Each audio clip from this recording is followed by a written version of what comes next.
Democracy. Democracy.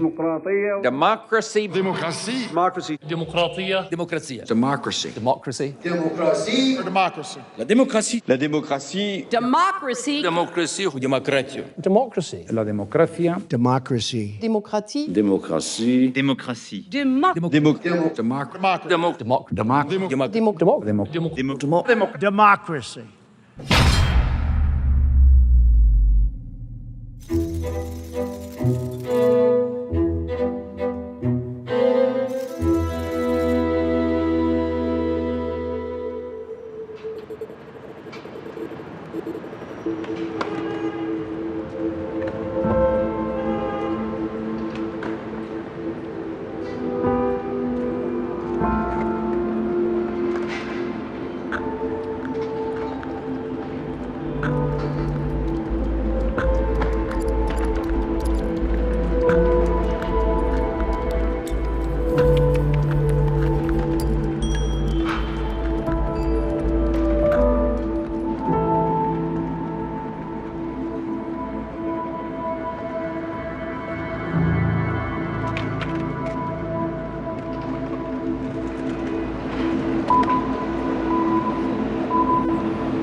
Si l'habit ne fait pas le moine, le mot ne fait pas la démocratie. Bonjour. La France n'est point et ne peut pas être une démocratie. Ce n'est pas moi qui le dis, c'est Emmanuel Joseph Sieyès, député du tiers-État, figure essentielle de la Révolution française. Nous sommes le 7 septembre 1789 et celui que l'on appelle l'abbé Sieyès prononce ces mots à l'Assemblée nationale, né 3 mois plus tôt. J'ai toujours été pour une république libre, pas une démocratie qui est un gouvernement arbitraire, tyrannique, sanglant, cruel et intolérable. Cette fois-ci, ce sont les mots de John Adams, l'un des pères fondateurs des États-Unis d'Amérique, dont il a été le second président. Mais alors quoi ? On ne parlait pas de démocratie pendant ces grandes révolutions ? Ce gouvernement du peuple, par le peuple et pour le peuple ? Assez peu. Loi, peuple, liberté ou encore nation et constitution, voilà les mots vedettes dans les textes de la Révolution française. Ce n'est que loin derrière qu'arrive celui de démocratie. Après, représentant et souveraineté. Et quand on l'utilise, c'est en guise d'épouvantail. Dans l'arène politique de l'époque, que ce soit en France ou aux États-Unis, être qualifié de démocrate est clairement une insulte. Sieyès agite le risque d'une démocratie populaire avec ses mouvements tumultuaires et incertains. L'Américain Elbridge Gerry, l'une des plumes ayant signé la déclaration d'indépendance, s'enflamme. Les malédictions que nous expérimentons découlent des excès de la démocratie. Il faut donc imaginer un système qui protège la société d'elle-même, éviter à tout prix cette dangereuse démocratie. L'exemple d'Athènes était bien connu des penseurs politiques de nos chères révolutions. Mais hors de question d'utiliser le tirage au sort, ça c'était bon pour les Grecs. Élisons des représentants. Voilà l'option qui l'emporte. Bienvenue en aristocratie. Eh oui, Montesquieu l'écrit clairement dans son Esprit des lois, le suffrage par le sort est de la nature de la démocratie, le suffrage par choix est de celle de l'aristocratie. Placer l'élection au cœur de ces républiques fraîchement nées, c'est acter qu'il existe une élite bien plus capable de s'occuper de la chose politique que les autres. Ça tombe bien, c'est cette même élite qui a choisi cette organisation. Mais d'où vient cette étrange idée d'une assemblée représentant le peuple ? Du Moyen-Âge. Les premiers états généraux sont convoqués en 1302 par Philippe le Bel, roi de France. Clergé, noblesse et tiers-état s'y retrouvent réunis dans un but bien précis, légitimer le roi face au pape Boniface VIII. L'illusion d'une représentation nationale est là, mais déjà aucune trace de démocratie. Quelques siècles plus tard, à l'aube de la Révolution, Sieyès, toujours lui, fait cette remarque. Il ne s'agit parmi nous que de commerce, d'agriculture, de fabrique, etc. Le désir de richesse semble ne faire de tous les États de l'Europe que de vastes ateliers. Pour lui, le peuple souhaite avant tout s'occuper de ses biens privés. La liberté de l'époque est celle de participer à la société commerçante. Le gouvernement représentatif est la solution. Le peuple délègue ainsi la gestion des affaires publiques à des représentants et peut s'occuper de ses affaires privées. La division du travail appliquée aux politiques. Reste un dernier tour de passe-passe. Alors que la démocratie était encore une insulte, certains en ont fait un argument de campagne. Nous sommes en 1828 et Andrew Jackson est élu 7e président des États-Unis. Comment ? En étant le premier à se proclamer démocrate. Il se présente ainsi comme le candidat des petites gens face aux élites, récoltant du coup les voix des classes populaires. 15 ans plus tard, tous les autres candidats auront fait de même. Au passage, Jackson amène aussi le parti qui le soutient à changer de nom. Ainsi, le parti républicain devient Parti démocrate. Rien dans les mains, rien dans les poches, du marketing politique avant l'heure. Dans un contexte social bien différent, les pères fondateurs de nos républiques étaient donc ouvertement opposés à la démocratie comme régime politique. Ce qui n'enlève rien à leurs intentions sincères. Liberté, égalité, justice. Ce sont d'ailleurs ces élites élues qui ont écrit des textes fondamentaux comme la Déclaration des droits de l'homme et du citoyen en France ou le Bill of Rights américain. Étonnante complexité. Sauf qu'aujourd'hui, le mot démocratie s'est perdu. Il ne désigne plus un système politique, mais un agrégat d'idéaux dont chacun peut se réclamer. Ce mot, devenu sacré, est intouchable. Ne pas se proclamer démocrate est un suicide politique. Affirmer que l'on n'est pas en démocratie est un crime de lèse-majesté. Mais alors, comment réfléchir à des alternatives si l'on ne peut déconstruire le système en place ? Il va sans doute falloir sortir de cette impasse pour construire une véritable démocratie.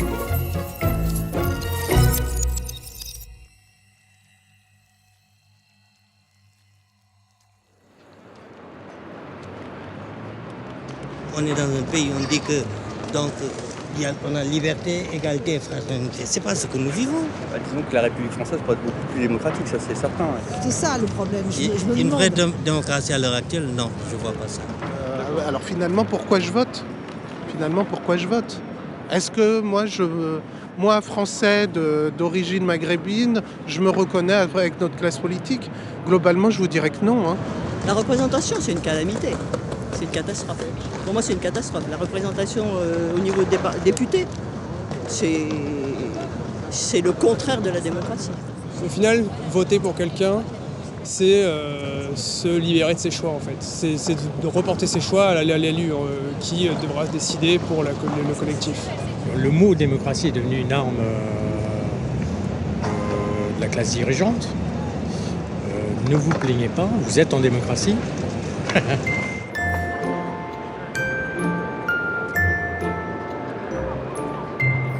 Il semblerait que ce soit le bordel. On s'était pourtant bien habitué à se dire que nous vivions en démocratie. C'était confortable de penser ça. On a entendu ce mot à l'école, à la télé, à la radio, on l'a lu dans les journaux et les grandes déclarations. C'est un peu notre drapeau, un compagnon. Et puis on entend parler de cette crise de la démocratie, souvent au moment des grands votes. Perte de confiance, taux d'abstention record, poussée des extrêmes. Symptôme de cette crise, la pompe électorale au cœur de notre moteur républicain est fatiguée. Alors ce serait ça le pilier central de notre démocratie ? Déposer un bulletin dans l'urne après quelques semaines de débats à coups de monologues ? Donner sa voix comme un gage de confiance. Confiance.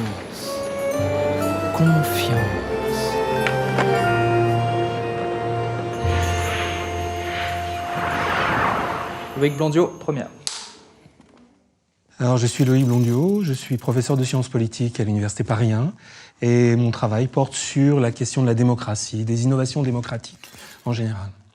Nous vivons dans une situation où effectivement il y a une sorte d'équivalence, d'assimilation du vote à la démocratie. Le vote en lui-même, en tant que technologie politique, contribue à une sorte d'effacement, en tout cas de simplification à l'extrême de ce qu'est la participation politique. On se contente de désigner quelqu'un.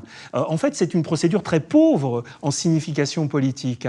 En fait, l'enjeu, c'est de parvenir à faire en sorte que les citoyens puissent aller au-delà. C'est-à-dire que la signification d'un vote, elle est réduite à très peu de choses. Après le vote, s'ouvre toute une période d'interprétation, et en fait, les seuls à pouvoir véritablement interpréter le sens légitime du vote, ce sont les élites, ce sont les élus, ce sont les journalistes, ce sont les acteurs politiques. Les citoyens sont dépossédés assez clairement du sens de l'élection. On ne leur demande pas d'expliciter pourquoi ils ont voté.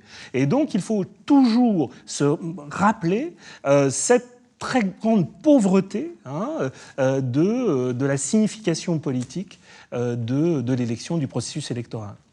Pourquoi par exemple, les représentants, les élus attachent-ils autant d'importance au vote? Parce que c'est le vote qui fait leur légitimité, et une fois qu'ils sont élus, ils peuvent dire, et ils croient pouvoir dire, je suis le peuple, je parle en son nom, et donc toutes les décisions que je vais prendre sont supposées avoir été voulues par le peuple. De l'élection découle tout le reste, en fait. Tout notre édifice constitutionnel et politique repose sur l'élection. L'élection présidentielle, sous la Ve République, telle qu'elle existe, contribue à produire une illusion, une illusion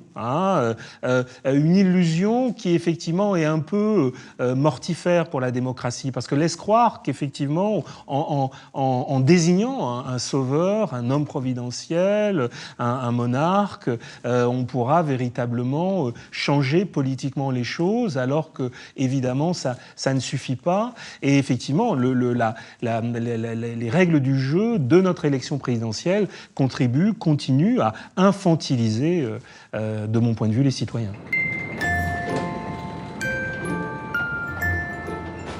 Pour être honnête, à ce moment précis, on pourrait entrer dans la technicité du vote. Évoquer les modes de scrutin alternatifs, la proportionnelle, le vote par approbation, le jugement majoritaire. On pourrait même pousser jusqu'à ce bon vieux tirage au sort. Mais on a choisi de bifurquer. Questionner les mots, encore et toujours. Descendre du manège pour arrêter de tourner en rond. Si la démocratie ne peut se limiter au vote, alors tentons de remonter à sa source, à son sens, histoire de se mettre d'accord. Quel est le principe qui unifie ces 10 lettres? Celui sans lequel il ne peut y avoir de démocratie.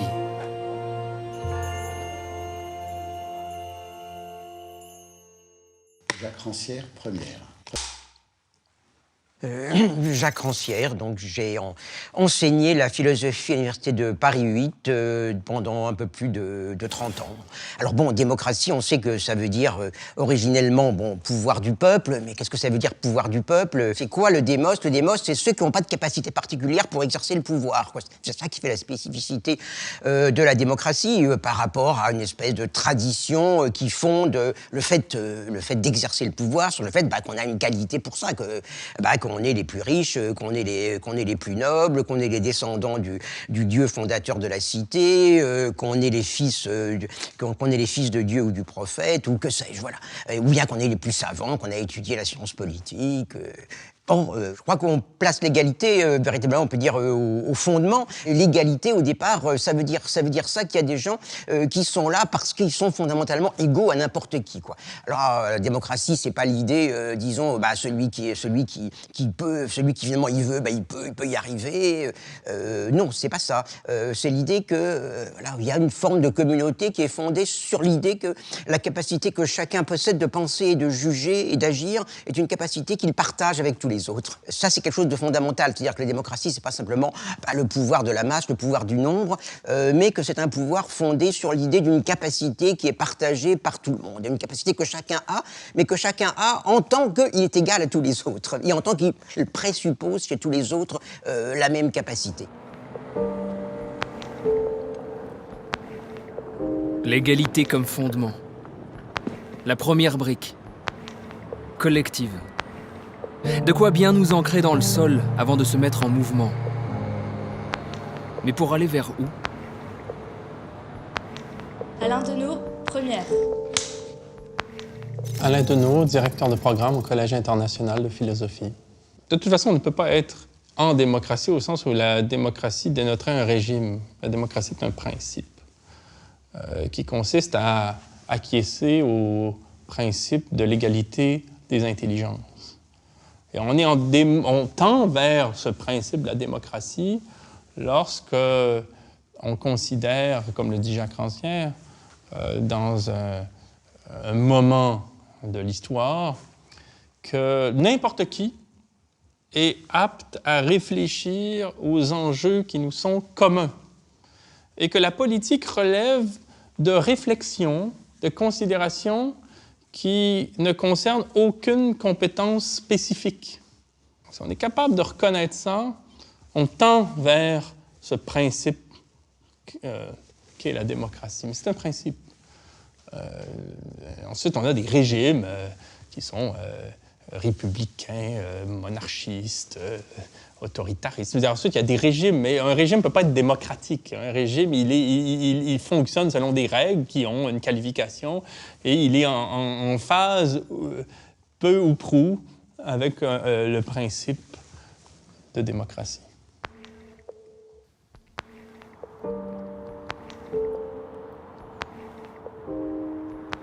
La démocratie serait un principe, un horizon. Impossible donc de la ranger bien au chaud dans un temple, dans une boîte bien organisée, bien lisse, dont rien ne dépasse. Remarquez, c'est pratique. Ça évite qu'elle ne se répande trop, cette démocratie. Vous savez, le règne dangereux des foules, de la masse. Bon, les gens qui ont le pouvoir pensent qu'ils sont légitimés à l'avoir, quoi. Ça, c'est clair, quoi.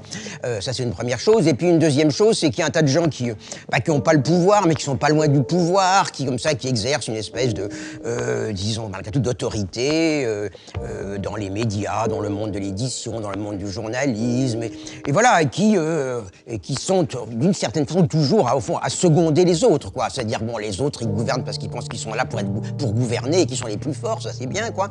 Et puis, il y a des gens qui sont là par derrière pour dire, mais finalement, c'est bien, enfin, ils le disent pas directement comme ça, mais c'est bien que ces gens-là gouvernent, parce que sans ça, ce serait la masse idiote, égoïste ou vulgaire qui gouvernerait. Mais simplement, bon, il y a des gens qui exercent de fait l'inégalité. On est quand même dans une société qui est de plus en plus inégalitaire. Et puis, bon, il y a des gens qui, au fond, qui le légitiment.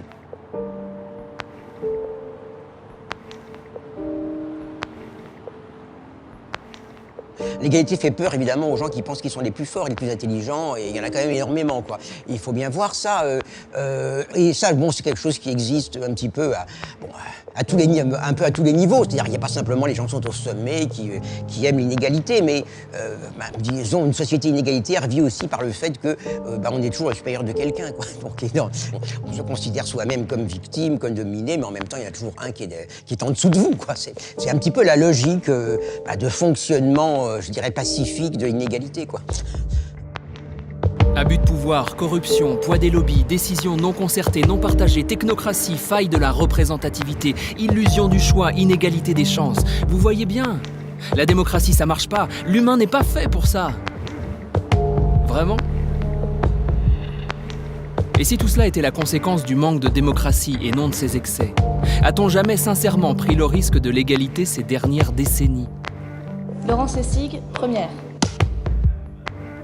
So I'm a professor of law at Harvard. I teach comparative constitutional law and constitutional law, but I've become a democratic activist or an activist to try to build a stronger, vibrant democracy in America. So the fundamental value of a democracy has got to be political equality. And if you don't have political equality, then elections are meaningless, because elections will just reflect the inequality that they embed. We have the show of a democracy. We have the rituals of a democracy. We have the belief that we have a democracy. But when you test what we actually have against the core commitment of a democracy, equal citizens in an equal political system, we have nothing close to a democracy today.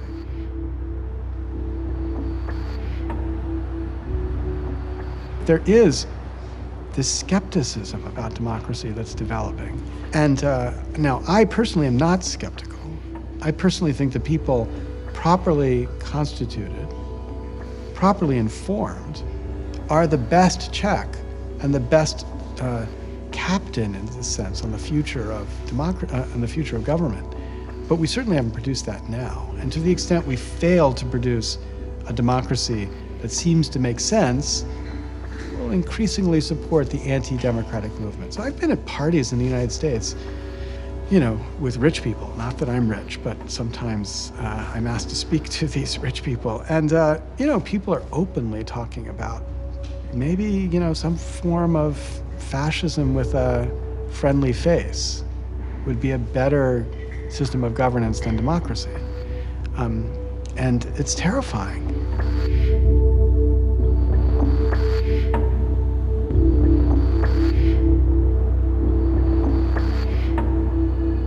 important fight is whether the future of free, liberal constitutions survives.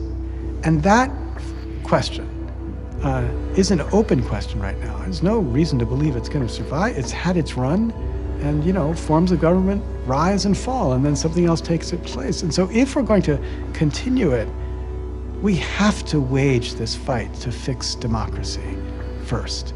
And if we fixed democracy, to make it something that the people could believe in again, then I would be confident we could resist these other forces. But right now, my money wouldn't be on democracy's side.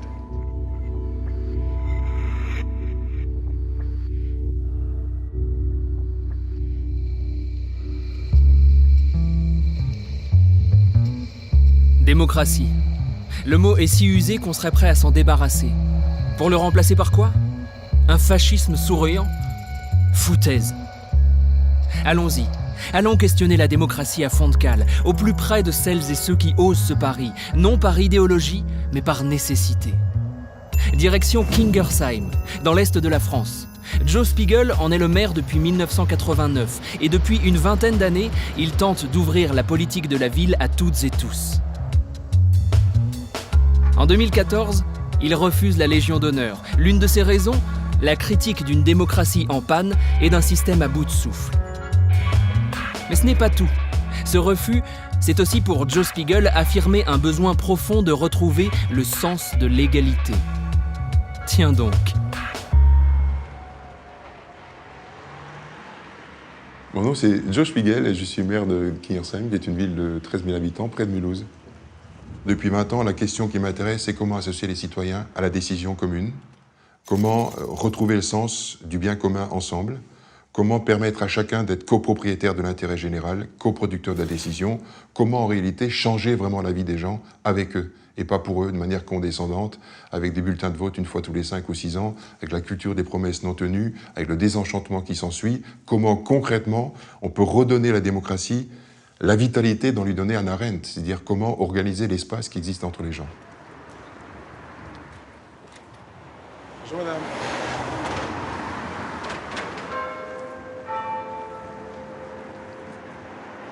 On fait des équipements de grande qualité pour la pratique sportive, pour les écoles, et on ne ferait pas des équipements où on apprend à s'exprimer, à travailler sur le vivre ensemble, à décider ensemble.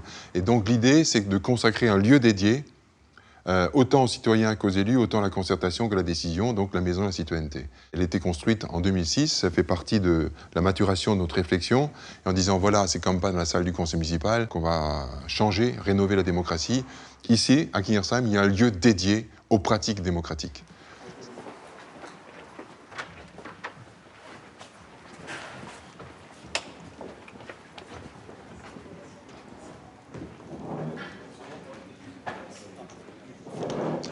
Voilà, ça a été, cette agora a été construite pour que les gens se sentent à l'aise chez eux. Elle est à la démocratie ce que la forge est au forgeron, c'est-à-dire c'est le lieu de pratique. Elle a été construite en demi-cercle, voire en cercle, pour couper justement sur l'idée du face-à-face infantilisant entre ceux qui sont en responsabilité et ceux qui ne le sont pas. On a par ailleurs, pour votre information, 2 séquences qui sont claires aujourd'hui dans le mode de décision. Il y a d'une part le principe qui est le nôtre, c'est que chaque projet structurant doit faire l'objet d'une séquence démocratique qui associe toutes les ressources démocratiques. Premier élément, c'est la mise en agenda de la séquence. Soit la séquence est mise en agenda par un projet qui est inscrit dans notre contrat municipal, soit c'est inscrit par une pétition, et du coup, la pétition crée la séquenciation. Sur les rythmes de vie ? Sur les rythmes scolaires. Alors, pourquoi je pose cette question ? Parce qu'en ce moment, bon, au niveau des écoles, c'est le sujet de la cour d'école, les côtés parents. Actuellement, les gens en parlent. Ah oui, oui, oui. Ben, c'est bien qu'il y ait ce retour parce qu'en fait, on était sur l'agenda. Je le dis sous le contrôle de Séverine, parce que je vois bien toutes les séquences qui s'ouvrent et que c'est compliqué. Parce qu'on avait prévu de le faire janvier-février. C'est trop tard. Là, il y a eu une dynamique au niveau du gouvernement qui disait, ben voilà, on va repasser à la semaine des 4 jours.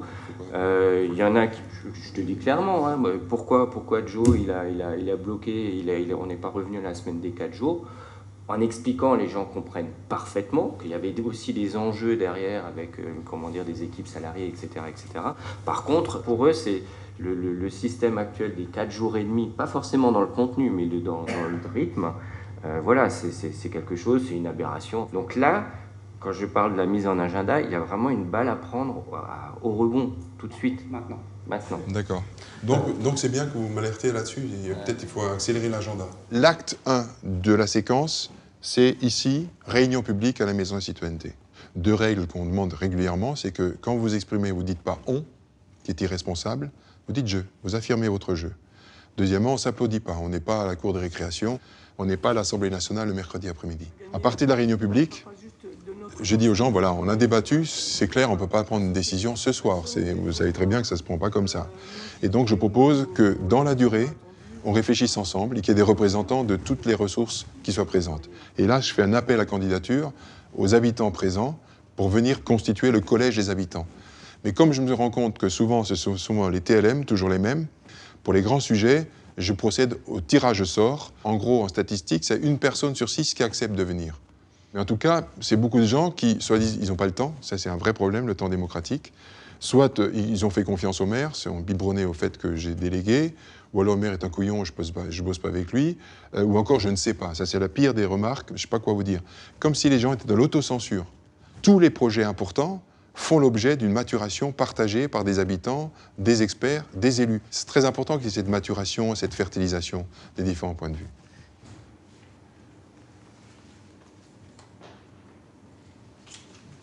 Ce que je veux dire ici, c'est que de faire une démocratie-participation, c'est l'inverse de la démagogie.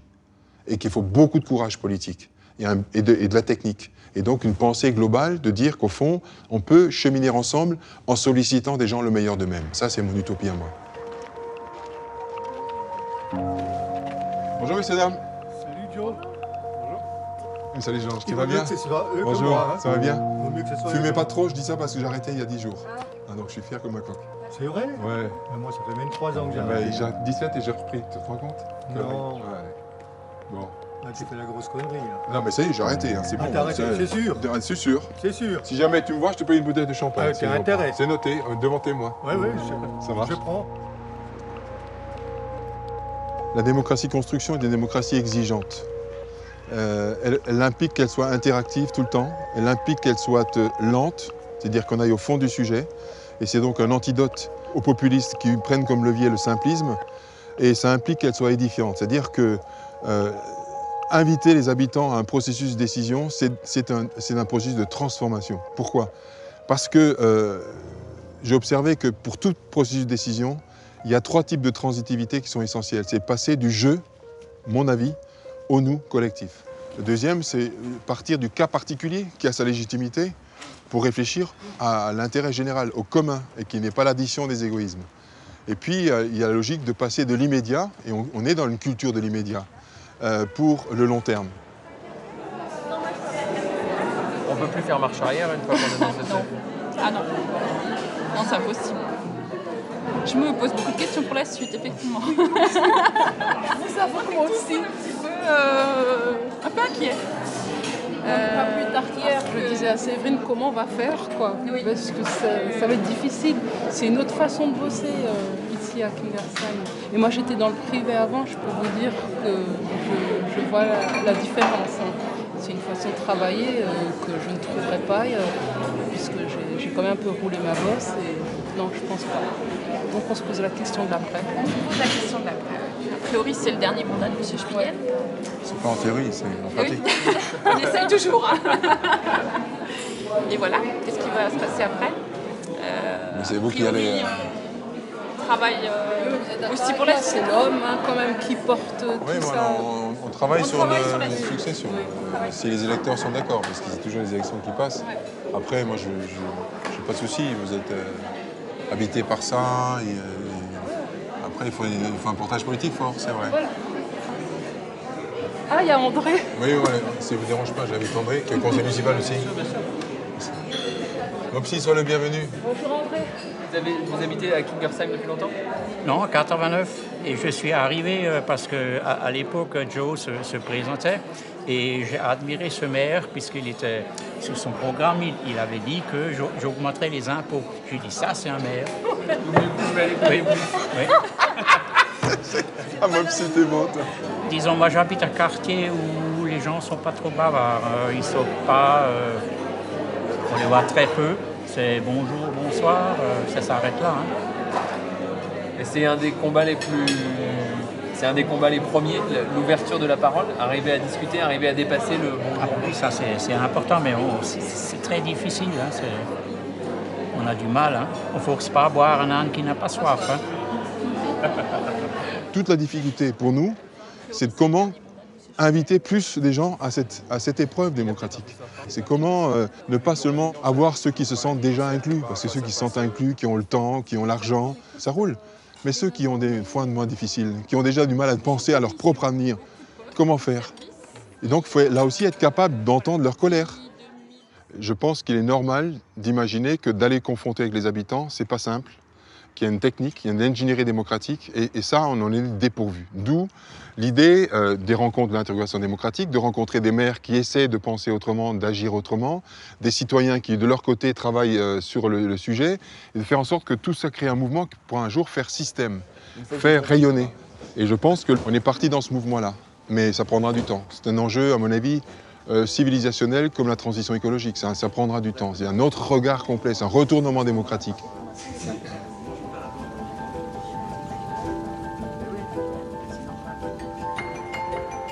Tu parles d'un challenge. Sacré Joe. Et il a bien conscience de l'enjeu. Après 20 ans d'expérimentation, l'épreuve démocratique reste rude à Kingersheim. La participation d'une majorité d'habitantes et d'habitants n'est pas toujours au rendez-vous. La démocratie, cet horizon, semble demander du temps, du courage, de la persévérance. Et peut-être un grain de folie.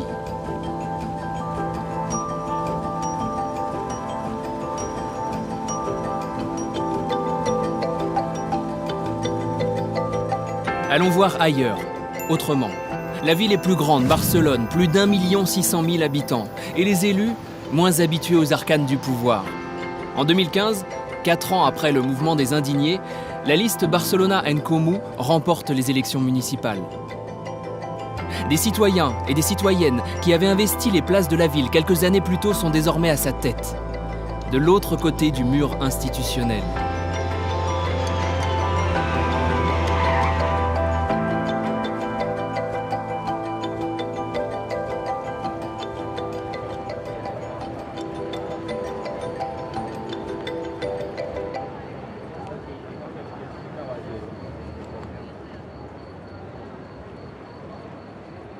Interview Simona Lévy, première.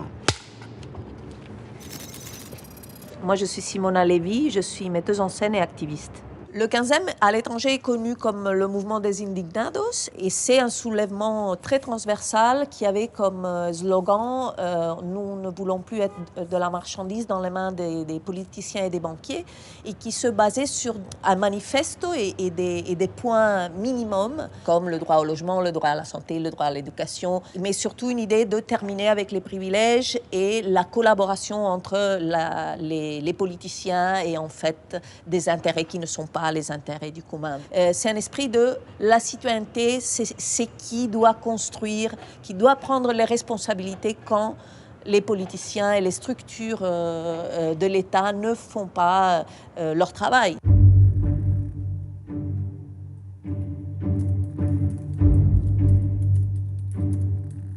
Pendant, disons, 1 an et demi, 2 ans, on a réussi à faire des avances incroyables dans les lois de transparence, dans les lois de logement. On a vraiment changé des lois pour la pression citoyenne organisée par compétence. Évidemment, commence le débat de comment entrer dans les institutions sans trahir cette nouvelle forme de... pour moi, c'est encore plus que autogestion, c'est évidemment de l'autogestion, mais c'est une forme d'autogestion non idéologisée et très pratique que je crois est très, très intéressante.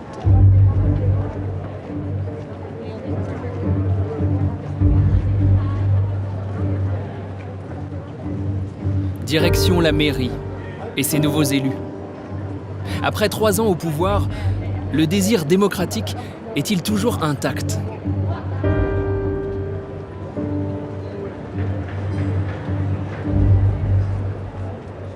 Soc la Gala Pin, soc regidora del districte Ciutat Vella i de participació a l'Ajuntament de Barcelona.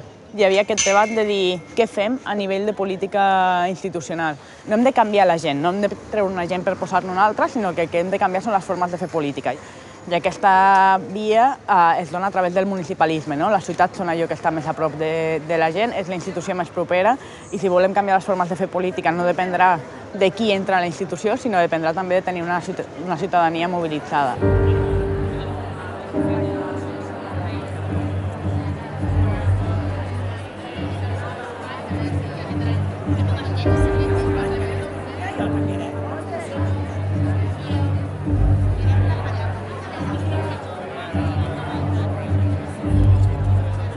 Hem canviat la normativa de participació perquè sigui més fàcil i més senzill per la gent a tenir mecanismes de democràcia directa, convocar referèndums o a presentar iniciatives ciutadanes per qüestions que són de competència municipal, amb la idea de dir nosaltres volem un reglament de participació, saber que les grans qüestions de ciutat, o bé a iniciativa del govern de turno o bé a iniciativa de la ciutadania, s'han de poder consultar amb la ciutadania. No hi ha prou amb votar cada 4 anys.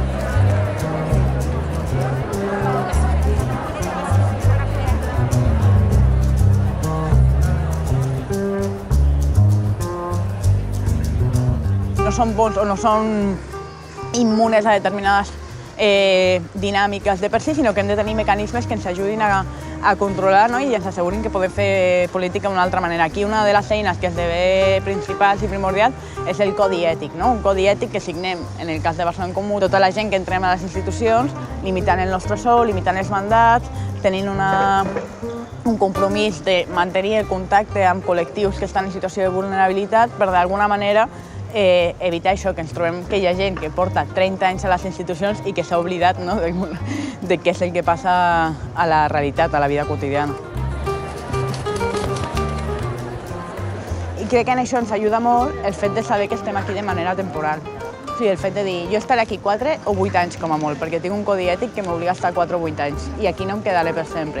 I això et permet tenir com una frescura, un dinamisme que veus que altra gent que porta 20 o 30 anys aquí no en té.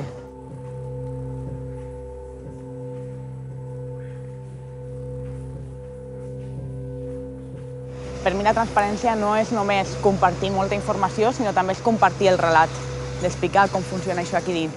I un dels límits, si vols, més difús, però que no és menor, és què pots explicar i què no pots explicar cap enfora. Nosaltres, per exemple, som el govern més en minoria de tota la història de la ciutat de Barcelona. Això vol dir que per aprovar moltes qüestions al plenari has de negociar amb altres forces polítiques. Moltes vegades el que et diuen en privat no és el que després diuen en públic, i això és una cosa que moltes vegades t'agradaria poder explicar, no? Més que res perquè la gent, o sigui, jo crec que la gent és molt capaç, és intel·ligent i és molt capaç d'assumir la complexitat, no? Hi ha coses que ens han venut que es poden fer, que en realitat no es poden fer tan fàcil, i no vol dir que no s'hagi d'exigir que és fàcil, sinó que s'ha de poder compartir la complexitat, perquè així la gent també té més capacitat de pensar quina estratègia elabora per poder incidir políticament.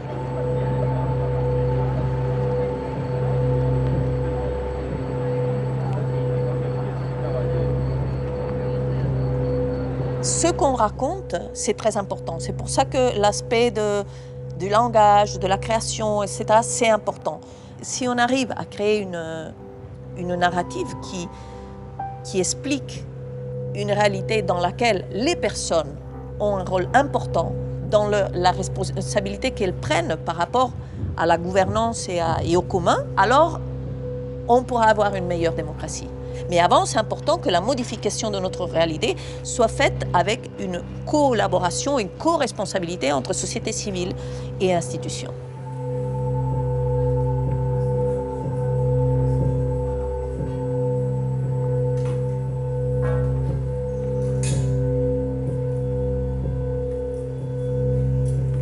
Barcelone, interview Francesca Bria, première. I'm Francesca Bria. I'm the Chief Technology and Digital Innovation Officer of Barcelona. For us, there is no digital revolution without a democratic revolution. And here in Barcelona, we are running a radical experiment of participation. I was called by Ada Colau to come here and rethink also the smart city, which is basically a digital city. So usually technology, it comes first. So we have a technology push approach. And only after we ask, how can this serve people? What kind of problems we're trying to solve? So in this government now, we are changing the paradigm upside down. So we are starting from citizen needs. So we are addressing basic needs of people, like access to affordable housing, energy transition, sustainable mobility, radical democratic participation. And only after we are asking what kind of technology do we need, how do we govern this technology, and how technology can really help us to solve the big challenges. And we need digital tools to help us to make this democracy real.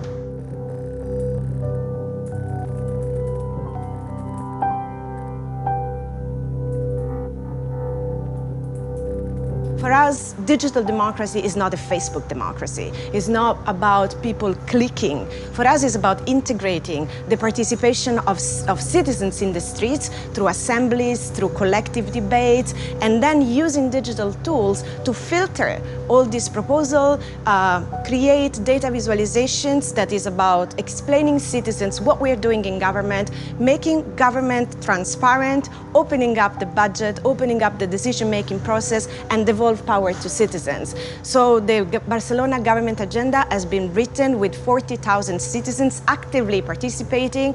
More than 20,000 assemblies happened in the cities, and people were debating, and 70% of the proposals that came from citizens are today our government agenda. We have it very clear. We are inside the house. We are not professional politicians. We are citizens inside the institutions that are trying to change things.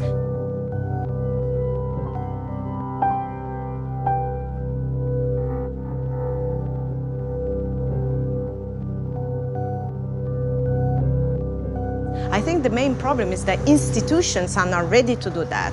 The political institutions that we built are from the 19th century. They are closed. They are not able to respond to citizen needs. I mean, they're used to integrate only expertise coming from experts. What can be wrong is that the institution, instead of opening up and experimenting new democratic way, they can go two ways, or more technocratic and more authoritarian, and I mean we see this behavior all around the world, or we can have right-wing populism, and people are fed up, they lose trust in the political institution, and they start voting populists from the right wing because basically they feel excluded. They feel they're not part of the system. And that's why we're choosing a radically different approach, which is changing things step by step, but together with the people, and putting all the processes that we can in, and using technologies and doing it in a way that can lead to real more democracy.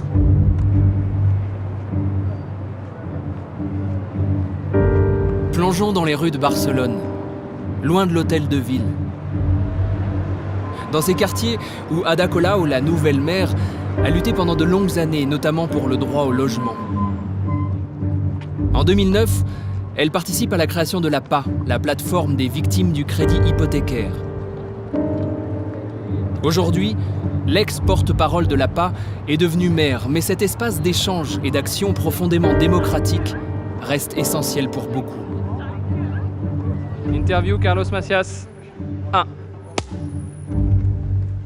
Soy Carlos Macías, portavoz de la plataforma Afectados por la Hipoteca de Barcelona. Cuando se planteó la APA pensamos que el gran enemigo era la banca, pero lo que encontramos es que este modelo, el modelo capitalista, no es solo un modelo económico, sino que es sociológico, o sea, es psicológico, es social, es cultural, y lo primero que nos encontramos es que el gran enemigo éramos nosotras mismas, ¿no? El sentimiento de culpa, de fracaso, de no hay nada que hacer. Entonces, lo primero es generar espacios de asesoramiento colectivo, donde al final haces un proceso de empoderamiento emocional, de dejar atrás la culpa, la vergüenza, el sentimiento de fracaso, y un empoderamiento más técnico, entender que todo esto obedece a causas estructurales y que por lo tanto es un problema colectivo y la solución pasa por una movilización y una lucha colectiva. Vale, pues nosotros hacemos, como decía, 2 asambleas, una de asesoramiento colectivo, donde se da las herramientas a la gente y se genera ese espacio para perder miedos, vergüenzas y demás. Y luego otra asamblea que es la de coordinación, donde nos organizamos pues, para parar los desahucios de esta semana, para fiscalizar qué hace el gobierno municipal, para hacer propuestas, si participamos en estos órganos abiertos de participación, por si necesitamos recuperar vivienda, cómo nos organizamos, pues si hay alguna campaña estatal, cómo coordinarnos, y es la asamblea que vais a ver que estamos haciendo hoy, que hacemos cada martes.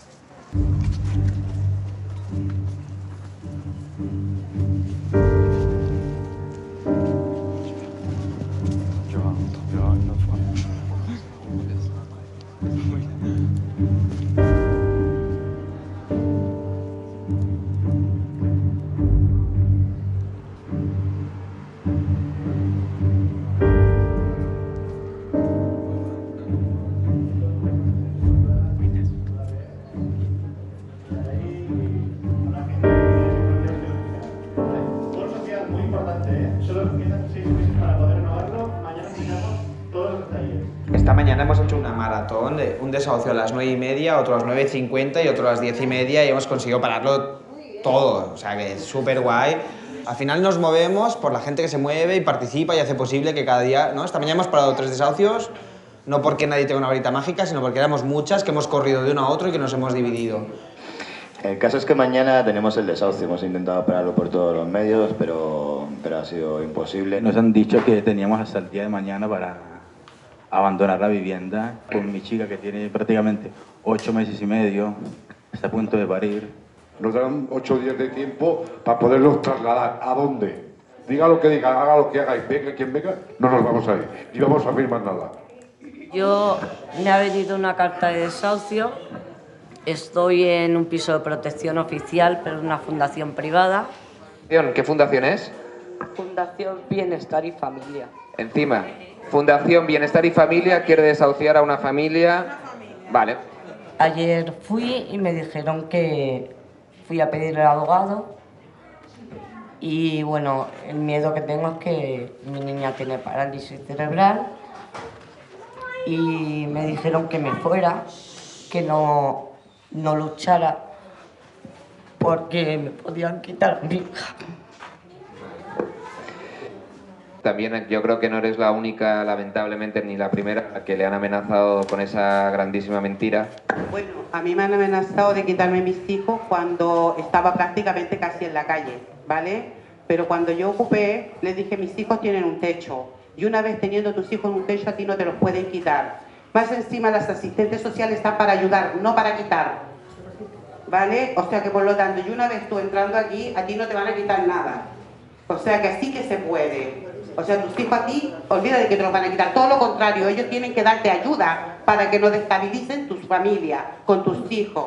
Sabes que una gran manera de sacar el estrés es salir a la carga, ¿no? O sea, a la carga. Y eso quiere decir que a las 8 de la mañana os esperamos porque vais a descargar adrenalina por un tubo. Nos lo vamos a pasar de puta madre.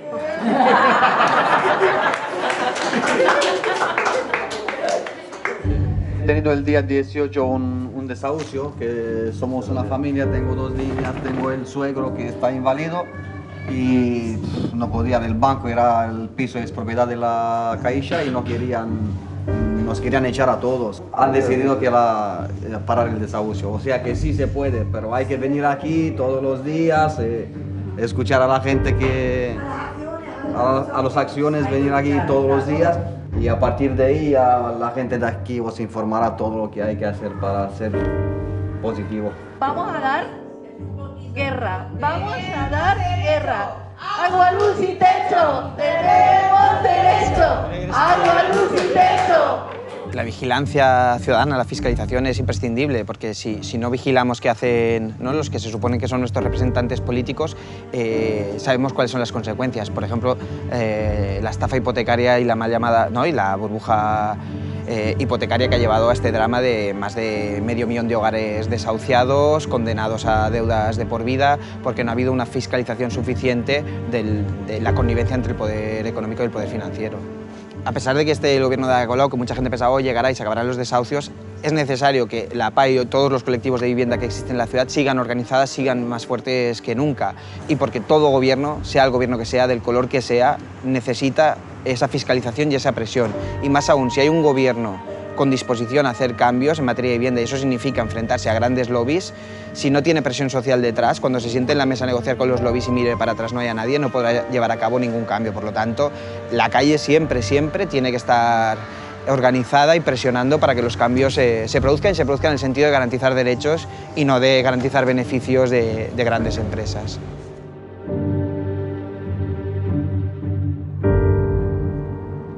Aujourd'hui, l'APA, c'est 240 associations locales réparties dans toute l'Espagne, chacune fonctionnant grâce à des assemblées régies par des règles démocratiques, sans compter les assemblées régionales ou nationales qui peuvent réunir jusqu'à 300 ou 400 personnes. C'est étonnant comme c'est parfois dans les espaces les plus éloignés du pouvoir institutionnel que l'on trouve le plus de démocratie. Ici, elle n'est pas conceptuelle ou dogmatique, elle est avant tout pragmatique, née d'un besoin urgent d'égalité. Angers, quartier de la Roseraie. Née en 2014, la coordination nationale Passe en nous réunit des associations, des citoyens et des universitaires, avec un objectif: redonner du pouvoir politique à celles et ceux qui vivent dans les quartiers populaires. Bonjour messieurs.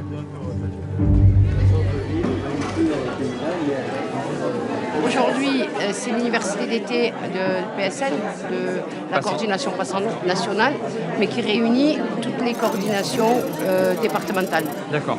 Marseille, Angers, Toulon, Nice, Nîmes. Amiens. Bonjour Amiens. C'est quoi le code postal d'Amiens? C'est quoi les matricules? Nous, c'est 31 ou 80. Il est de plus en plus urgent de travailler ensemble, de se mobiliser, de s'organiser et de discuter pour construire un projet collectif. Ce qu'on veut, c'est la participation des habitants, mais une réelle participation des habitants. Les décisions doivent être prises par le bas pour que le haut les entende et les mette en œuvre et pour que ça fonctionne. Si on est citoyen à part entière, normalement ce qu'on dit et ce qu'on fait, nos idées, elles peuvent être prises en compte. Et on veut parler. On espère que sur ces tables de ce week-end, on pourra discuter, trouver des solutions et se donner des petites recettes. En 2013, suite à une commande de l'État, le rapport pour une réforme radicale de la politique de la ville arrive sur un bureau ministériel. Il n'ira pas plus loin. Le constat était simple. Il est urgent de sortir de la communication politique pour prendre le risque d'une véritable participation citoyenne. Sans doute trop audacieux. En guise de réponse, en 2014, les deux auteurs du rapport, Marie-Hélène Baquet et Mohamed Meshmash, lancent la coordination Passe en nous. Là où on fait le plus de politique, c'est dans ces quartiers. Je veux dire, et dans le bon sens du terme, la vie de la cité, c'est de la politique. Ce qu'on fait avec Passe en nous, c'est de la politique. C'est aussi ça. Simplement, je veux dire, il ne faut pas non plus nier qu'il y a l'autre volet de la politique, celle qui tient les manettes et qui permet de faire la pluie et le beau temps. Quand on fait de la rénovation urbaine et qu'on demande aux habitants juste à la fin de quelle couleur ils voudraient repeindre la créage d'escalier, on se moque d'eux, quoi, je veux dire. Donc on est arrivé vite à ces limites-là. Le terme qu'on utilise, nous, c'est plutôt la notion de pouvoir d'agir. Et la notion de pouvoir est importante. C'est le pouvoir de faire, c'est aussi le pouvoir de contester, c'est le pouvoir de faire et de s'organiser.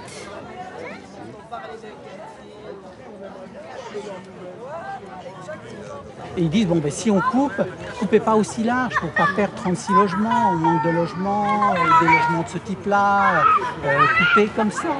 Et puis là, il y a un agent du service urbaniste qui dit, c'est impossible techniquement, les joints de dilatation, les trucs, c'est définitif. Hein. Et moi, j'ai osé lui dire, ça reste à démontrer. Mais ça, je l'ai dit fort, pour que tout le monde l'entende, pour dire mais oui, on vous croit pas. Quand on dit aux urbanistes, mais avancez vos critères, qu'on discute point par point. Pourquoi, quels sont les motifs pour démolir ou pas démolir un bâtiment? Et qu'on veut leur dire prendre méthodiquement. Ils sont complètement démunis. Du coup, on est convoqué pour faire de la participation. Quand on fait de la participation, on nous renvoie à notre légitimité. Et en fait, c'est incompréhensible. Et donc, je pense que, en tout cas pour notre cas, ils ne supportent pas qu'on puisse dire bah non, c'est faux ou non, ça ne devrait pas être comme ça. Il y a une aspiration profonde à la démocratie dans ses différentes dimensions. D'abord à la notion d'égalité, qui et à mon sens, c'est une des dimensions de la démocratie, parce que ce sont effectivement dans les quartiers populaires que le principe de l'égalité est sans doute le plus bafoué. Il y a une aspiration aussi à la reconnaissance, parce que, justement, précisément, parce que ce sont ceux qui souffrent aujourd'hui le plus du déni de démocratie. Donc alors l'objectif effectivement de cet atelier est de pouvoir recenser en fait ce qui se passe bien, ce qui se passe mal. Pour commencer. Oui, vas-y Rabat. Donc en fait moi par rapport à l'école, effectivement c'est un vrai sujet. C'est sur cette inégalité de l'école publique. Arrêtez de faire croire aux papas et aux mamans qu'un gamin qui sort d'un lycée dans une ZUP est égal au gamin qui sort du lycée Henri IV. C'est pas vrai, c'est de la foutaise. L'école qu'on donne à nos gamins dans les quartiers, c'est pas la même, en fait, c'est pas les mêmes programmes, l'intensité. Et cette inégalité de traitement, ça commence à saouler et ça fait un gâchis. Moi, je suis d'accord avec ce que tu disais au départ. Je suis responsable du secteur jeunesse à Marseille. Et quand je vois des ados venir passer de la joie du bac à la frustration de ne pas avoir de formation après, c'est fou quand même. C'est bon, on sait très bien qu'avec le bac, on fait rien. Il y a des bacs plus 5 dans le quartier qui sont à McDo en train de cuire des frites. Donc moi, j'ai envie de dire aujourd'hui, oui, on se plaint de l'école, oui, on se plaint de ceci, nos enfants, cela, mais on fait quoi ?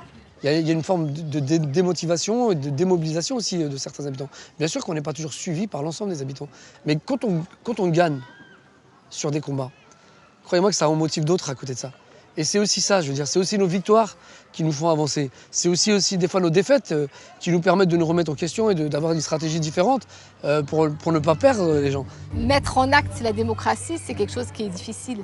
Ça passe par le tâtonnement, par l'expérimentation et à l'échec, le droit aussi à l'échec qu'il faut revendiquer. Alors, voilà, c'est ce qu'on essaie de faire à Passons-nous, en réfléchissant aussi au fonctionnement que peut avoir ce type d'organisation, avec un regard par exemple sur ce qui se fait en Espagne. Mais voilà, il y a toujours des limites et donc la démocratie, c'est aussi se poser toujours la question de quels sont les enjeux de pouvoir, où sont les pouvoirs, comment on peut transformer, donner plus de parole à ceux qui ne l'ont pas. Et donc c'est un travail permanent, c'est-à-dire je ne pense pas qu'il y ait un système démocratique ou des dispositifs qui seraient en soi démocratique, c'est surtout un travail permanent qui demande une vraie volonté politique et un engagement.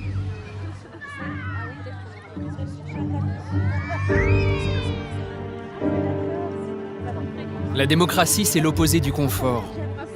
C'est assumer l'incertitude, la confrontation. On a souvent cette fausse image en tête, quelque chose de simple, épargné par les conflits. Et si c'était l'inverse ? Un système complexe qui se nourrit de nos désaccords, une foutue somme d'efforts. Et parfois, c'est l'usure qui l'emporte.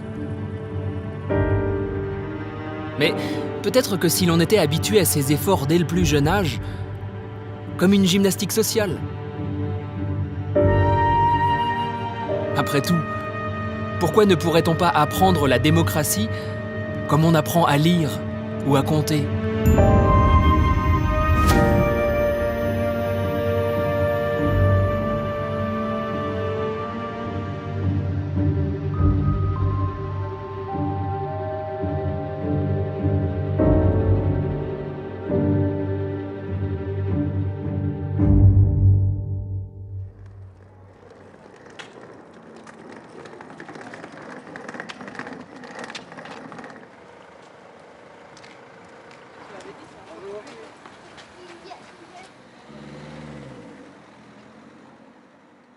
Moi, je m'appelle Catherine Crémers, j'ai 40 ans, je suis directrice d'une école Freinet à Liège et on a beaucoup d'enfants du quartier mais en même temps d'autres périphéries.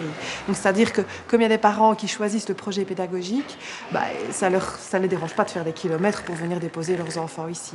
Mais on laisse quand même assez de place aux enfants du quartier pour avoir vraiment un brassage culturel qui est intéressant évidemment en pédagogie et encore en plus en pédagogie Freinet.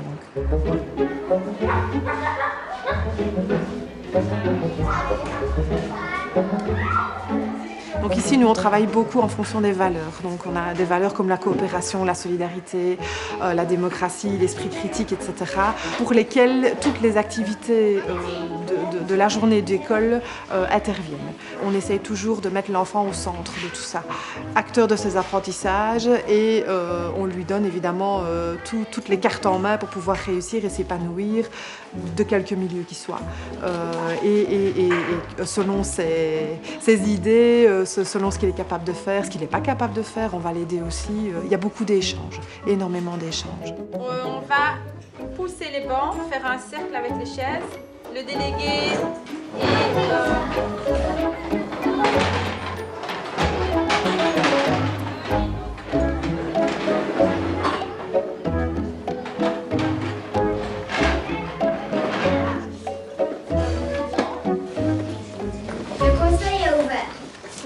pas, on écoute celui qui parle, on demande la parole.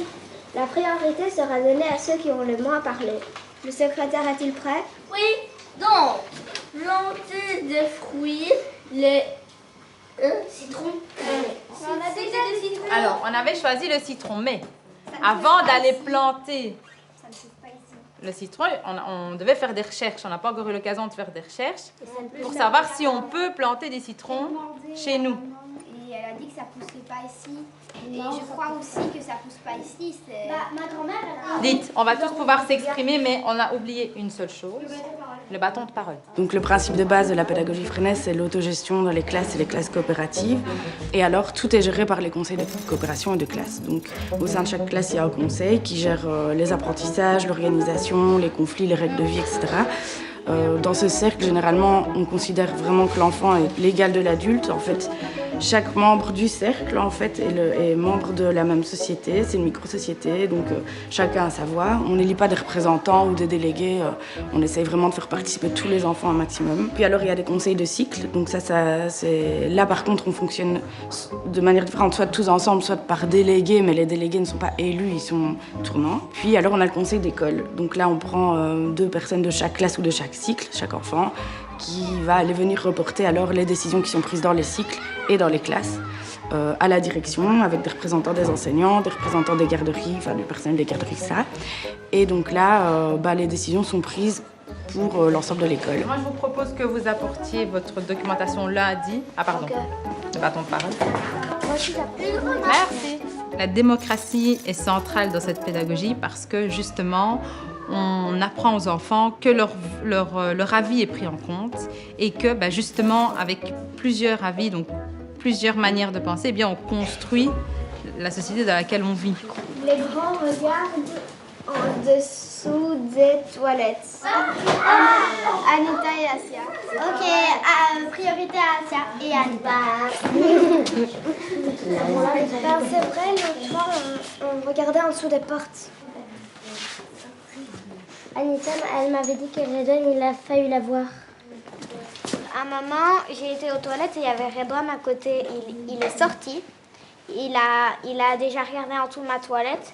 Puis il m'a enfermée avec la grande porte et il a éteint les lumières. En gros. Essayez de trouver des idées pour que ça s'arrête ou quoi, parce que à la fin, on sera là jusqu'à midi, toujours avec ce papier-là. Donc, En plus, il y en a encore plein. Moi, je suis d'accord avec Gilles. D'accord, on a entendu les soucis qu'il y avait eu par rapport aux toilettes. Maintenant, ce serait bien de réfléchir à des solutions pour ne plus que ça arrive. Des caméras de surveillance. Mais oui, des caméras. Mais non, c'est horrible. Mais on peut écouter les solutions de tout le monde et puis donner son avis. Et de mettre des caméras. Oui, c'est pas. Tu vois. À part si elles sont. Et puis de toute façon, est-ce qu'on a les budgets pour mettre des caméras de surveillance? Non, moi je Il va falloir trouver une solution beaucoup plus abordable. Elena, c'est qui a le bâton? Allez, on t'écoute. On pourrait dire aux petits ce qu'ils sont en train de faire, comme ça ils arrêteront. Donc toi, tu proposes de simplement leur dire. Ils vont peut-être arrêter pendant un moment parce qu'on les surveillera, puis après ils vont recommencer dans quelques semaines. Non, justement, on va réfléchir à une solution pour ne plus que ça arrive. Alors, qu'est-ce qu'on a mis, nous, en place en classe pour pouvoir vivre ensemble? Des règles. Des règles, d'accord? Qu'est-ce qu'on pourrait faire alors, si on mettait en lien ce qu'on fait en classe? Des règles de vie de toilette.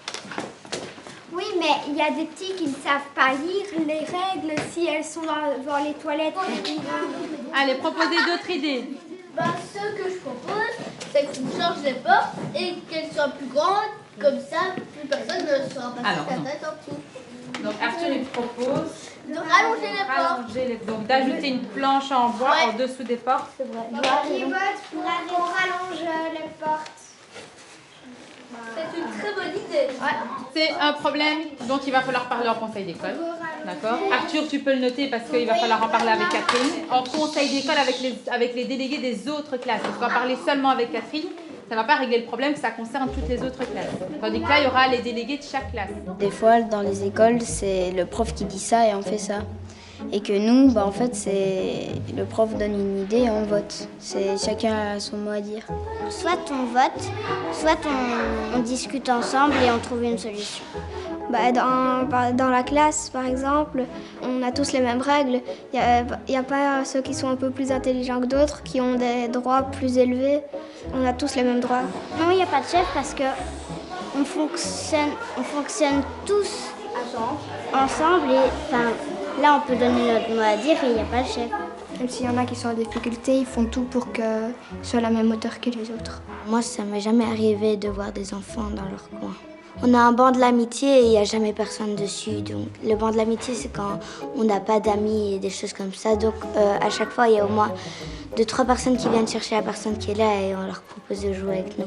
On a toujours l'impression que chacun a son mot à dire et les enfants aussi, voilà. Et ils se sentent entendus, même si c'est pas forcément le choix qu'ils ont fait en premier, mais ils ont été entendus. Et on leur explique que dans la vie, il y a des choix à faire, qu'on n'a pas toujours la possibilité de pouvoir avoir ce qu'on a envie d'avoir et que ce sera pour une autre fois, mais qu'il faut quand même défendre ses choix. On est déçus parce qu'on se dit que nous, on essaye de former les enfants à cette démocratie qui n'existe pas vraiment. Et puis on se dit qu'en fait, on passe notre temps à les former et qu'au final, ils n'auront pas leur mot à dire, qu'ils n'auront pas vraiment leur mot à dire puisque c'est les politiques qui prennent les décisions et que même si nous, on vote pour élire certains politiques, le mot final leur revient. Donc on se dit qu'on espère que nos enfants, quand ils grandiront, justement, pourront peut-être changer la donne.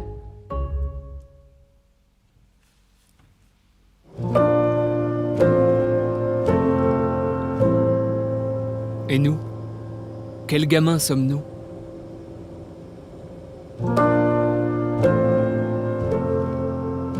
On serait capable d'apprendre la démocratie? Ou alors est-ce qu'on est déjà trop vieux? Trop usé, rouillé, fatigué? Pas sûr.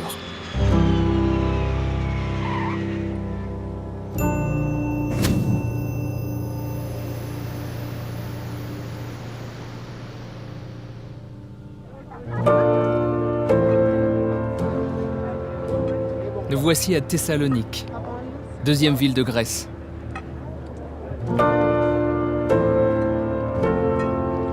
En périphérie se trouve une zone industrielle.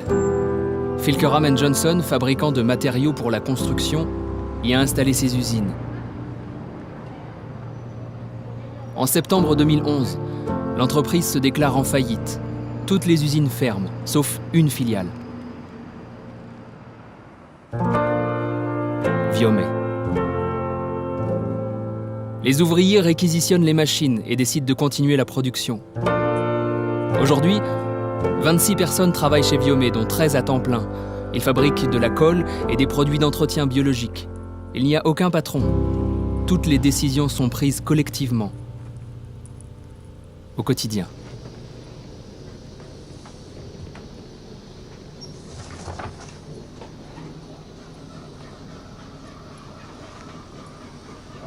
Από το βίος έμαθες, έμαθες από το βίος. Είπαν σήμερα να πάρουμε τηλέφωνο για να κανονίσουμε ποσότητες. Και θα έρθουν και στο παζάρι. Αυτό που τους δείξαμε όλα, Ναι, τα 4. Τα 3 τα οικολογικά και... Άρα 5 πλέον. Γιατί το σαπουνάκι είναι 2. Ναι, αυτοί σαν ένα το μετράνε. Καθημερινότητα ξεκινάμε πάντα με την πρωινή συνέλευση και τον πρωινό καφέ, που είναι μαζί πάνε αυτά.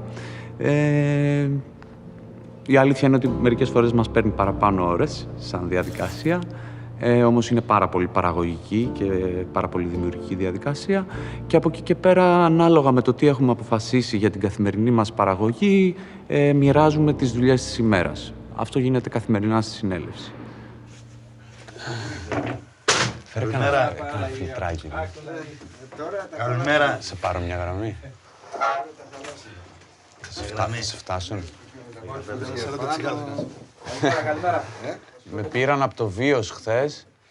Μπαίνουν και τα 4 προϊόντα, 5 δηλαδή, μαζί με τα 2 σαπούνια. Και το δεύτερο είναι, με πήρε μια φίλη μου από τη Λάρισα, η οποία θέλει να παραγγείλει 400 σαπουνάκια, αλλά θέλει των 60 γραμμαρίων, αν γίνεται. 60. Ναι, και ήθελε να ρωτήσει αυτό. Αν γίνεται και πώς γίνεται. Θέλουν να κοπούν στη μέση. Ναι. Τα 120 να... Και στη μέση να τυλιχτούν. Γίνεται, θα το δούμε. Διαδικασία είναι, αλλά εντάξει. Εμείς θα το πούμε εδώ. Για πότε τα θέλει?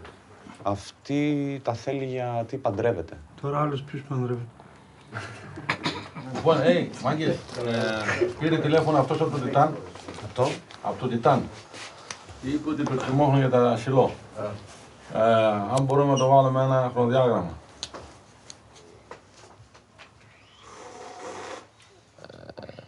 Θέμα. Εντάξει, για να τα χρησιμοποιήσουμε επίσης πρέπει να μπορέσει να μπει μέσα η Ελλάδα. Το άλλο είναι για την Ιταλία.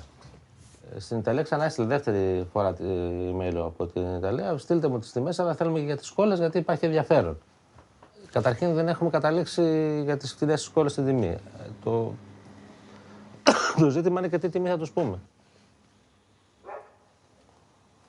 Αν μπορούμε σε μία ειδικά στη ΣΑΝ, να κατεβούμε λίγο παραπάνω και σε άλλες μπορούμε να τσιμπήσουμε και λίγο, να μην κατεβούμε τόσο παρακάτω. Ναι. Για να έχει μια φθηνή.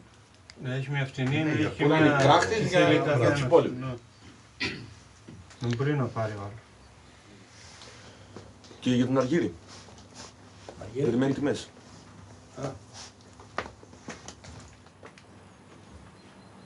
Τι είναι, τιμές. Δεν είχαμε καταλήξει προχτές. Ναι, εγώ αυτό νομίζω ότι είχαμε πει τις προάλλες, δεν είχαμε πει. Τι πράγμα? Για τον Αργύρι. Θυμάσαι τίποτα εσείς, Σπύρο? Τι? Σπύρο, μήπως θυμάται τις τιμές? Όταν το αλέγω τις με τα νούμερα θα πάει καλά. Το Alzheimer είναι κύκλος εδώ. Τι λες αυτό και δεν θυμάται καλά, δεν θυμάται Σπύρος. Θυμάται που είχαμε καταλήξει τιμές. Για τον Αργύρι. Ο Αργύρης από μια ταβέρνα. Στο 65 και είχες καταλήξει το γενικής. Εντάξει. Άλλο Βαγγέλη, άλλο, τελειώνουμε. Έχει μέσα πολύ πράγμα. Σήμερα συνέλευση. Ο χρόνος είναι ότι όσες πιο πολλές συνελεύσεις γίνονται, τόσο πιο καλύτερα βγάζουμε άκρη. Όσο αραιώνουν οι συνελεύσεις, γίνεται ένα χάος. Εμείς επιδιώκουμε συνέχεια να έχουμε συνελεύσεις, όπως και το πρωί γίνεται μια μικρή συνέλευση. Ακριβώς γίνονται και μεγάλες συνελεύσεις, βρισκόμαστε όλοι μαζί εδώ και συζητάμε για τα θέματα που μας περικλείουν. Από εκεί και πέρα, αυτό είναι που μας κρατάει. Πρώτα είναι η συνέλευση, ενωμένη όμως. Και εκεί αποφασίζουμε ή λάθος ή σωστό. Στο 65 και είχες καταλήξει το γενικής. Εντάξει. Θα πάμε να δώσουμε ένα του μέσα γιατί έχουμε Σάββατο το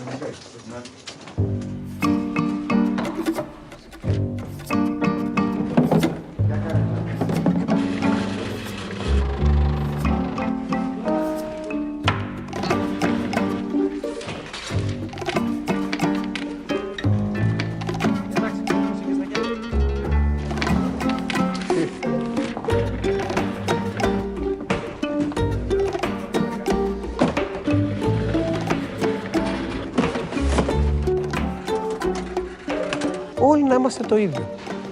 Δηλαδή, οι κοινές αποφάσεις. Δεν θα έρχεται ο ένας να σε επιβάλλει, πρέπει να κάνεις αυτό. Δεν γίνεται αλλιώς. Εδώ, στη συνέλευση που είμαστε, λέμε όλη τη γνώμη μας και παίρνουμε κοινό τις αποφάσεις. Ας είναι και λάθος. Θα το δούμε στη διαδρομή. Έτσι, γιατί είμαστε τόσα χρόνια, έτσι, που μάθαμε να έχουμε κάποιον από το κεφάλι μας και να μας πει κάντε αυτό και τελείωσε.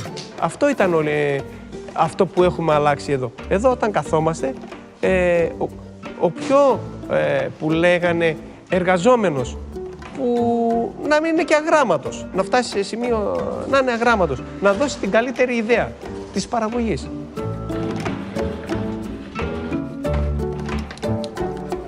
Το εργοστάσιο δεν είναι μόνο ένα εργοστάσιο που παράγει. Είναι ένας κοινωνικός χώρος πια. Εδώ μέσα γίνονται συνελεύσεις, γίνονται οικογιορτές, γίνονται συναυλίες, έχουν γυριστεί πάρα πολλά ντοκιμαντέρ και πάρα πολλά βίντεο κλιπ, οποίο μέσα των εργατών. Δεν είμαστε πια οι άνθρωποι που παράγουμε μόνο. Κάνουμε κι άλλο κοινωνικό τέτοιο. Το εργατικό ιατρείο έγινε το 2000, πριν 1,5 χρόνο, δηλαδή πάμε να κλείσουμε 2 χρόνια, στις 20 Δεκεμβρίου. Ιδρύθηκε από γιατρούς που είναι από το κοινωνικό ιατρείο, φυσικά είναι κανονικοί γιατροί. Έγινε αυτό, πρώτο και κύριο, για να ανοίξει πιο πολύ κοινωνικός χώρος εδώ. Και δεύτερον, για να μας ανοίξουν καρτέλες, για να κάνουμε εξετάσεις εμείς οι ίδιοι, αλλά και ανθρώπους οι οποίοι είναι περιτριγύρω εδώ πέρα. Κάποιος χρειάζεται, γιατί είναι άνθρωποι οι οποίοι δεν έχουν γιατρό, οίκα, και μπορούν να έρθουν εδώ κάποιοι να τους στείλουν παραπληκτικά, να σε εξετάσουν και να σε στείλουν πιο πέρα. Αλλά το κομμάτι του εργατικού ιατρείου είναι άνθρωποι αλληλέγγυοι. Είναι δικοί μας άνθρωποι. Πιστεύουν σε αυτό που κάνουμε, στον αγώνα που δίνουμε και έτσι είναι μαζί μας. Λέγε, θες. Δεν μου λες, αυτό είναι πεταχουσάρι. Ποιος τα πεταχούσα είναι.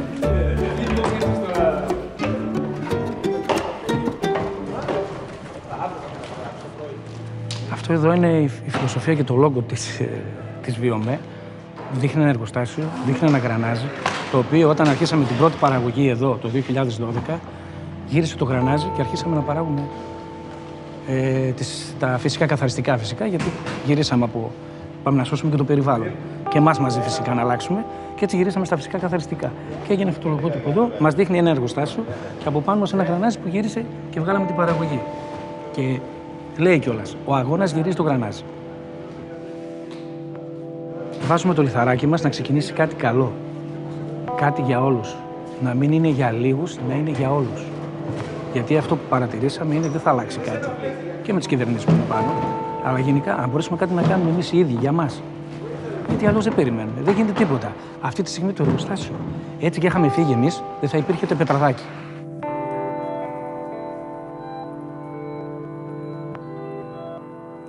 Έχουμε βρεθεί και στην Γαλλία και στη Φράλιπ, στην Ιταλία, σε διάφορα έτσι αναρτημένα εργοστάσια. Καθένας έχει επιλέξει, δεν θα το πούμε, εμείς προτείνουμε να είναι έτσι, προτείνουμε, ο καθένας όμως διαλέγει πώς το θέλει. Το κυριότερο όλοι να είναι το ίδιο. Να μην υπάρχουν πάντα υπό και υψηλόμιστοι. Να είναι τουλάχιστον όλοι το ίδιο. Από τον πρώτο καιρό, οι διαδικασίες οι καθημερινές, οι αμεσοδημοκρατικές διαδικασίες, η συνέλευση, ο τρόπος με τον οποίο παίρνουμε αποφάσεις, επηρεάζει πάρα πολύ και το πώς παίρνεις αποφάσεις και στην ίδια σου τη ζωή. Και αυτό είναι ένα πολύ σημαντικό κομμάτι, γιατί με αυτόν τον τρόπο, συμμετέχοντας σε ένα τέτοιο εγχείρημα δηλαδή, καταφέρνεις και παίρνεις και τη ζωή σου στα χέρια σου, εκτός από τη δουλειά σου, που την παίρνεις στα χέρια σου μία έχοντας αφεντικό, παίρνεις και τη ζωή σου, βρίσκεις τον τρόπο να πάρεις και τη ζωή σου στα χέρια σου. Από εδώ και πέρα πάμε μπροστά, δεν πάμε πίσω. Αυτό το βιώνουμε εδώ, το βιώνουμε κάθε μέρα με τους συναδέλφους. Έχουμε ξεχάσει το εγώ και έχουμε γίνει το εμείς. Και αυτό μας δίνει περισσότερη δύναμη. Όλοι μαζί κάνουμε εδώ ό,τι κάνουμε. Και όλοι μαζί αποφασίζουμε για τις ζωές μας.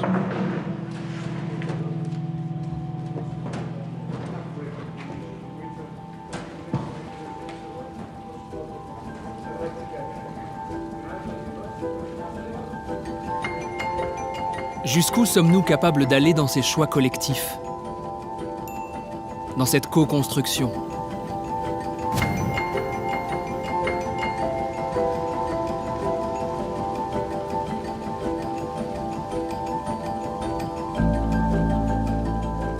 Reykjavik, Islande. Voici l'Althing, le Parlement islandais. Ici, un jour de 2011, des hommes et des femmes, des élus, ont décidé que le peuple islandais pouvait écrire collectivement une nouvelle constitution pour cette île.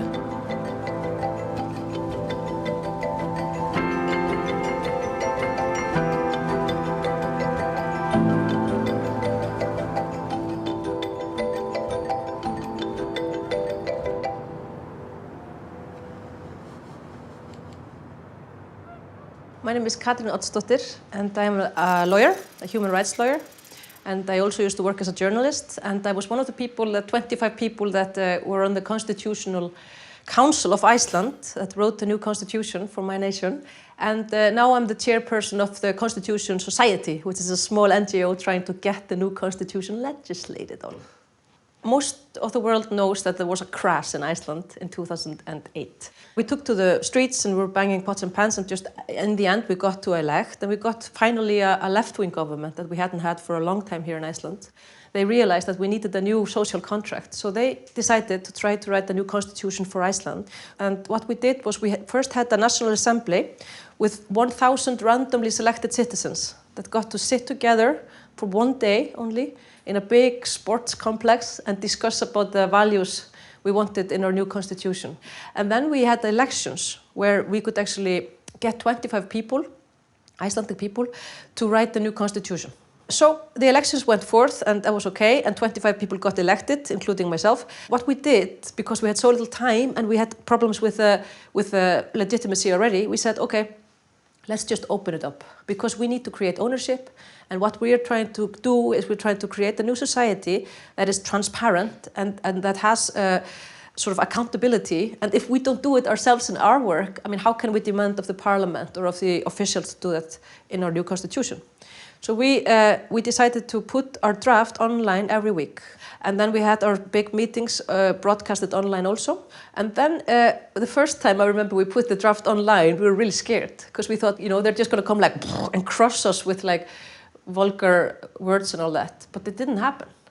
And I think it didn't happen because when you give people trust, they repay the trust with like behaving with dignity. The problem with democracy is that people are not being trusted and therefore they don't trust. It's very simple. And another thing that we did, which I think is useful for other projects, is we used consensus methodology. We said, okay, we want this and you want this, but let's try to find, you know, not A, not B, but maybe C. That could actually be better than both A and B, and that worked. And the parliament, of course, got very scared. And in the end, they just said, okay, let's just put it to a national referendum. And 2/3 of the people that showed up said, yes, that would mean that we would have a new constitution, but we don't. Because parliament is blocking this. Because the people who are in the parliament, they get to be there because the people voted for them. But at the same time, they don't want to listen to the same people when it comes to putting the new constitution into action. It is crazy. So this is a symbolic problem that democracy is facing, I think, all over the world. That we have representatives and we have a system, but the system maintains itself.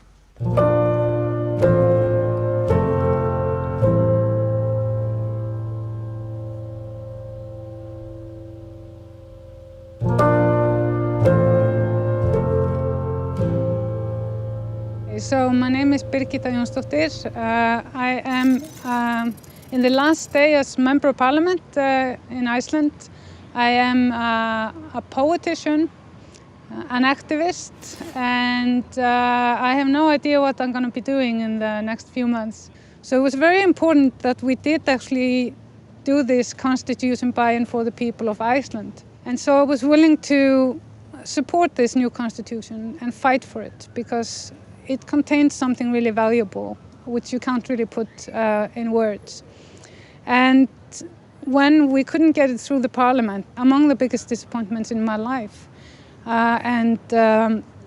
we have not seen it yet. Those that were responsible for the crisis, I mean, they haven't learned anything, and the voters haven't learned anything, and they are, you know, believing the lies and the hype and the bullshit, and they are trusting people to look after their interests that, you know, in any normal society would be in prison.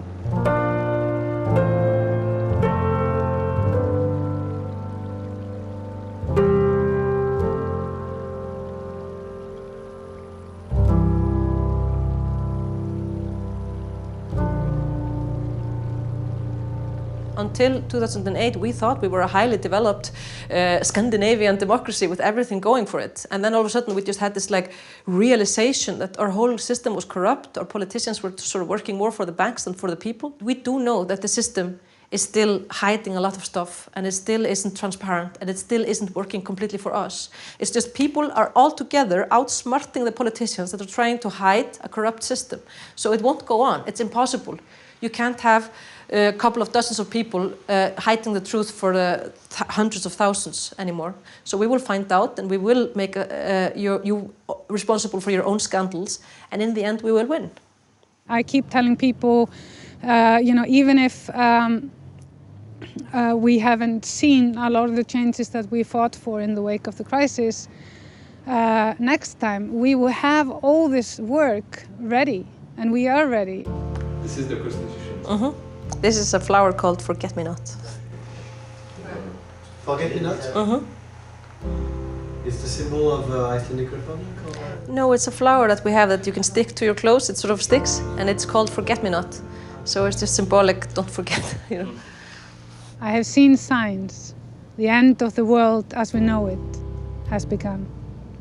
It might look terrifying on the surface, but inside every human being, a choice to go under or act.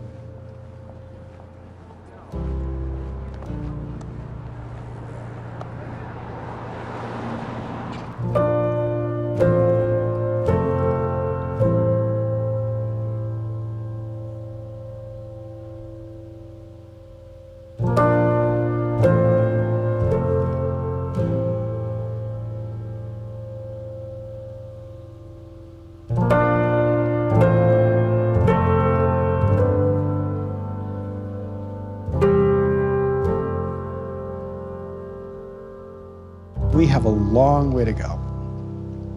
To get there, you got to rally people to the idea. And to rally people then is to engage in a series of fights. And those fights, especially in the beginning, will not be won. It's not like the forces on the other side are going to roll over the first time you raise the flag and say, democracy. Like, they will fight, and they will win because they are bigger and stronger than we are now. Every time we lose, in the name of a principle, more people are reminded of that principle. Every time, you have a conflict that results in right being defeated, more people think, okay, maybe I have to step up and defend the right.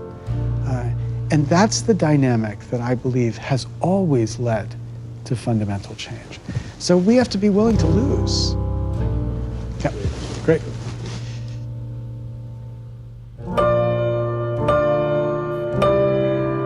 Thingvellir.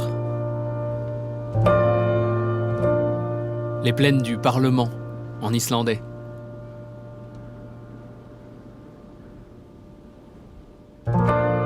L'histoire raconte que le premier Parlement d'Europe s'y serait réuni, en 930 déjà.